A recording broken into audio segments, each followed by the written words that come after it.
بسم اللہ الرحمن الرحیم۔ السلام علیکم ورحمۃ اللہ وبرکاتہ۔ عزیز طلبہ، آج آثار السنن کا سبق نمبر 57 ہے اور اس سبق کے اندر ہم باب الوضوء من الدم اس باب کو پڑھیں گے، یعنی خون سے وضو کے بیان میں جو احادیث وارد ہوئی ہیں ان کی تفصیل اور تشریح پڑھیں گے۔ تو خون نکلنے سے وضو ٹوٹ جاتا ہے یا نہیں ٹوٹ جاتا ہے، اس مسئلے میں فقہا کا اختلاف ہے، تو اس مسئلے کی تفصیل ہم آج کے سبق میں پڑھیں گے۔ اس باب کے تحت علامہ نووی رحمہ اللہ تعالی نے 3 احادیث ذکر کی ہیں اور ان میں یہ مسئلہ بیان ہوا ہے کہ دم سائل جو ہے، یعنی بہنے والا جو خون ہے، وہ ناقض ہے یا نہیں ہے، اور اس میں فقہا کا اختلاف ہے۔ اس فقہا کے اختلاف کو ہم آج کے سبق میں پڑھیں گے۔ پہلے احادیث کا ترجمہ پڑھ لیتے ہیں اور اس کے بعد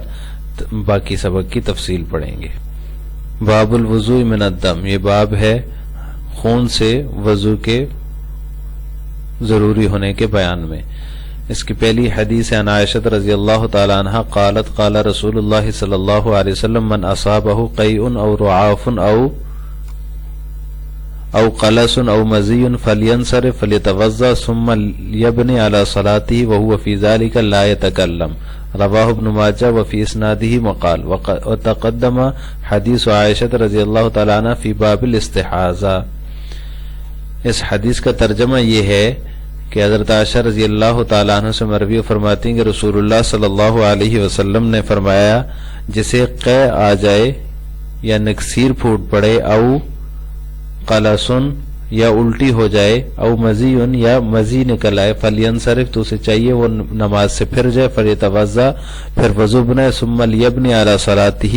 اور پھر اپنی اسی نماز پر بنا کرے، وہو فی ذالک لا یتکلم، اس حال میں کہ وہ نماز کے اندر ہے، وہ نماز کے اندر ہی ہے، لا یتکلم جب تک اس نے گفتگو نہیں کی، کوئی کلام نہیں کیا۔ اس کو ابن ماجہ نے روایت کی ہے، وفی اسنادہ مقال، اور اس کی سند میں کلام ہے۔ وتقدم حدیث عائشہ فی باب الاستحاضہ، اور حدیث عائشہ رضی اللہ عنہا باب الاستحاضہ کے اندر گزر چکی ہے۔ اس کے بعد دوسری روایت عن ابن عمر رضی اللہ تعالی عنہما انہ کان اذا رعف رجع فتوضا ولم يتكلم ثم رجع وبنى على ما قد صلى، رواہ البیہقی وآخرون واسنادہ صحیح۔ ابن عمر رضی اللہ تعالی عنہما سے مروی ہے کہ جب ان کو قے ہو جاتی، جب انہیں نکسیر پھوٹتی، اذا رعف جب انہیں نکسیر پھوٹتی، رجع تو وہ اپنی نماز سے لوٹ کر فتوضا وضو بناتے، ولم یتکلم اور کلام نہیں فرماتے تھے، ثم رجع پھر واپس لوٹتے، وہ بنا علی ما قد صلی اور اپنی پڑھی ہوئی نماز پر بنا کرتے۔ رواہ البیہقی، اس کو بیہقی نے اور دوسرے محدثین نے روایت کیا، وہ اسنادہ صحیح اور اس کی سند صحیح درجے کی ہے۔ وعنہ رضی اللہ تعالی عنہ قال اذا رعف الرجل فی الصلاة او زرعه القیء او وجد مزیا فانه ينصرف ويتوضا ثم يرجع فيتم ما بقي على ما مضى ما لم يتكلم، رواه عبد الرزاق في مصنفه واسناده صحيح۔ انہی سے مروی ہے، یعنی ابن عمر رضی اللہ تعالی عنہ سے مروی ہے، انہوں نے فرمایا اذا رعف الرجل في الصلاة، جب کسی شخص کو نماز میں نکسیر پھوٹ پڑے، او زرعه القیء یا قے غالب آ جائے، او وجد مزیا یا پھر اس کو وہ مزی پائے، فإنه ينصرف تو بے شک وہ لوٹ جائے، ويتوضا اور وضو بنائے، ثم يرجع پھر وہ واپس آئے، فيتم ما بقي على ما مضى تو وہ اپنی باقیہ نماز کے اوپر بنا کرے، اپنی پڑھی ہوئی نماز کے اوپر بنا کرے، ما لم يتكلم جب تک کہ اس نے کلام نہ کیا ہو۔ رواہ عبد الرزاق فی مصنفی، اس کو عبد الرزاق نے اپنے مصنف میں روایت کیا، و اسنادہ صحیح اور اس کی سند صحیح درجے کی ہے۔ اب اس باب کے تحت فقہا یہ مسئلہ بیان کرتے ہیں کہ کون سا خون ناقض وضو ہے اور کون سا ناقض وضو نہیں ہے، یعنی کس سے وضو ٹوٹے گا اور کس سے وضو نہیں ٹوٹے گا۔ امام ابو حنیفہ اور امام احمد بن حنبل رحمہم اللہ فرماتے ہیں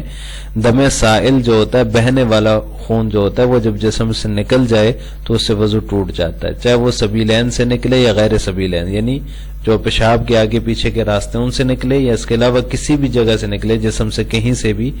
بہنے والا خون ہو، نکل کر بہہ جائے تو وہ ناقض وضو ہے۔ جبکہ امام مالک اور امام شافعی رحمہ اللہ فرماتے ہیں کہ دم سائل خارج سبیلین جو ہے وہ ناقض ہے، یعنی جو صرف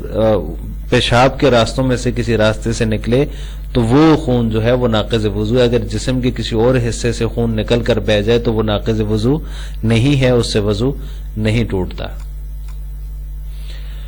فریق اول جو ہے امام ابو حنیفہ اور امام احمد بن حنبل رحمہ اللہ، ان کی دلیل جو ہے وہ حدیث عائشہ رضی اللہ تعالی عنہ ہے جو دم استحاضہ کے بارے میں ہے، یعنی جس میں ہے آپ صلی اللہ علیہ وسلم نے فرمایا کہ اسے چاہیے کہ وہ ہر نماز کے لیے وضو کرے۔ جس عورت کو استحاضے کا خون آ رہا ہو تو اس کو آپ صلی اللہ علیہ وسلم نے یہ فرمایا کہ وہ ہر نماز کے لیے وضو کرے۔ تو وہاں پر آپ صلی اللہ علیہ وسلم نے اس کو ہر نماز کے لیے وضو کا حکم اس لیے دیا کہ استحاضہ کا جو خون ہے وہ رگ کا خون ہے، اور اسی طرح دیگر جسم کے جو ہے کسی حصے سے نکلنے والا جو خون ہے وہ بھی رگ کا خون ہے، وہ بھی دم عرق ہوتا ہے۔ تو لہٰذا جس طرح استحاضہ والی عورت کو ہر نماز کے لیے وضو کا حکم ہے اس وجہ سے کہ اس کا وضو ٹوٹ گیا ہے دم استحاضہ کی وجہ سے، تو جسم کے کسی حصے سے بھی جب خون نکل کر بہہ جائے تو وہ اسی طرح کا خون ہے جس طرح کا استحاضہ کا خون ہے، لہٰذا اس پر بھی وضو لازم ہوگا، اس کا وضو بھی ٹوٹ جائے گا۔ لہٰذا دم سائل جو ہے وہ ناقض وضو ہے، چاہے وہ جسم کے کسی حصے سے بھی نکل جائے۔ اسی طرح دوسری دلیل جو ہے امام ابو حنیفہ اور امام احمد بن حنبل رحمہ اللہ کی، وہ ہے الوضو من دم السائل۔ یہ ابن حبان کی روایت ہے، انہوں نے اپنی صحیح کے اندر اس کو روایت کیا ہے۔ اس میں وہ آپ صلی اللہ علیہ وسلم نے فرمایا کہ دم سائل کی وجہ سے وضو ہوتا ہے۔ دم سائل اب اس میں مطلقاً آپ نے فرمایا کہیں سے بھی نکل جائے، اس میں سبیلین یا غیر سبیلین کی کوئی قید نہیں ہے کہ پیشاب کی جگہ سے نکلے تو ناقض ہے، پیشاب کی جگہ سے نہ نکلے کسی اور جگہ سے نکلے تو وہ ناقض نہیں ہے۔ اس میں اس طرح کی کوئی قید اور تقیید نہیں ہے، بلکہ مطلقاً آپ نے فرمایا کہ دم سائل سے وضو ٹوٹ جاتا ہے۔ اور اسی طرح تیسری دلیل جو ہے وہ احادیث باب ہے، جو ابھی ہم نے آپ کے سامنے دو احادیث پڑھی ہیں، ان میں بھی یہی ہے کہ جب جو ہے وہ اس کو نکسیر پھوٹ جائے یا پھر کہہ ہو جائے یا پھر یہ کہ مزی آ جائے تو اس میں نکسیر ہے، وہ بھی ایک جو ہے وہ دم سائل ہے، بہنے والا خون ہے۔ تو اس سے استدلال کر کے احناف اور حنابلہ جو ہے یہ فرماتے ہیں کہ دم سائل جو ہے وہ کہیں سے بھی نکلے، سبیلین میں سے نکلنا ضروری نہیں ہے، کہیں سے بھی نکلے تو وہ ناقض وضو ہوگا۔ فریق ثانی جس میں امام مالک اور امام شافعی رحمہ اللہ ہیں، وہ استدلال کرتے ہیں حدیث جابر رضی اللہ تعالیٰ عنہ سے۔ حدیث جابر رضی اللہ تعالیٰ عنہ یہ ابو داؤد وغیرہ میں یہ روایت منقول ہے، اس میں یہ واقعہ ہے کہ ایک انصاری صحابی جن کو 3 تیر لگے نماز کی حالت میں اور ان کا خون بہتا رہا مگر انہوں نے نماز جاری رکھی، تو اب وہ جو ہے استدلال اس طرح کرتے ہیں کہ یہ جو خون تھا ان کا تیر لگنے کی وجہ سے یہ سبیلین سے نہیں بلکہ ایک دیگر جسم کے کسی حصے سے نکل رہا تھا، تو انہوں نے نماز جاری رکھی۔ اگر وہ ناقض وضو ہوتا تو صحابی نماز جاری نہ رکھتے۔ تو یہ حدیث جو ہے فریق ثانی امام مالک اور امام شافعی رحمہ اللہ کی دلیل ہے کہ وہ خون جو ہے ناقض وضو ہے جو صرف سبیلین سے نکلے،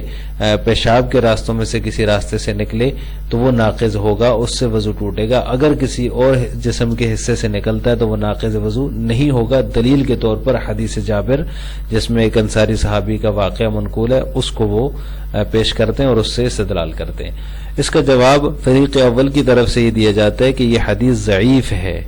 کیونکہ اس میں ایک راوی جو ہیں وہ مجہول ہیں، اور مجہول راوی کی وجہ سے حدیث جو ہوتی ہے وہ پوری سند ضعیف ہو جاتی ہے۔ راوی کا مجہول ہونا ضعف کی علامت ہے، تو لہٰذا یہ حدیث ضعیف ہے، اور صحیح کے مقابلے میں ضعیف جو ہوتی ہے وہ مرجوح ہوتی ہے، ضعیف قابل ترجیح نہیں ہوتی۔ تو لہٰذا صحیح حدیث جو ہے جیسے کہ ابن حبان نے بھی ذکر کیا الوضو من دم السائل، اور اس طرح حدیث باب ہیں، دیگر حدیث ہیں، تو ان صحیح حدیث کے مقابلے میں ضعیف حدیث کو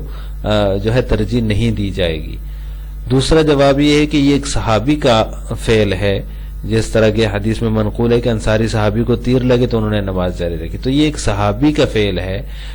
لیکن ہو سکتا ہے کہ ان کو مسئلہ معلوم نہ ہو اس وقت تو انہوں نے اس وجہ سے نماز جاری رکھی ہو، یا پھر یہ بھی ہو سکتا ہے کہ انہوں نے غلبہ حال کی وجہ سے صورت عبادت کو باقی رکھا ہو، کہ ہو سکتا ہے شاید اب موت کا وقت قریب آ گیا ہے، اب موت کا وقت ہے، تو لہٰذا نماز کی صورت میں انہوں نے چاہا کہ میرا استقبال کیا جائے، اس وجہ سے جو ہے نا انہوں نے وہ صورت عبادت کو برقرار رکھا، ورنہ جو ہے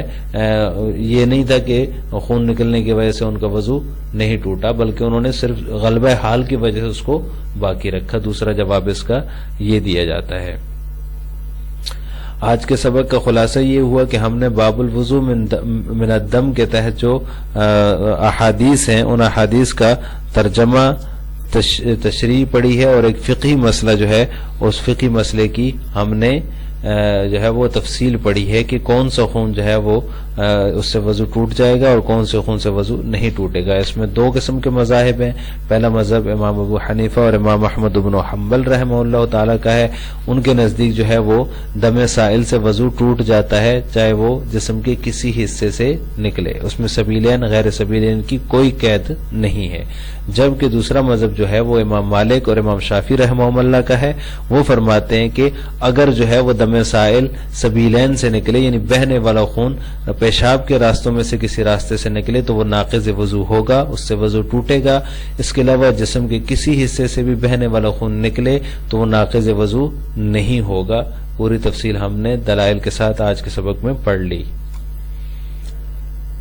آخر میں آپ سے دو سوال ہیں۔ پہلا سوال یہ کہ ہاتھ کٹنے کی وجہ سے جو خون نکلتا ہے تو اس سے وضو ٹوٹ جائے گا یا نہیں ٹوٹے گا؟ اس کا جواب آپ نے کمنٹ باکس میں دینا ہے۔ ہاتھ پر کوئی چیز لگ گئی، کٹ گیا تو اس کی وجہ سے خون نکل کر بہہ پڑا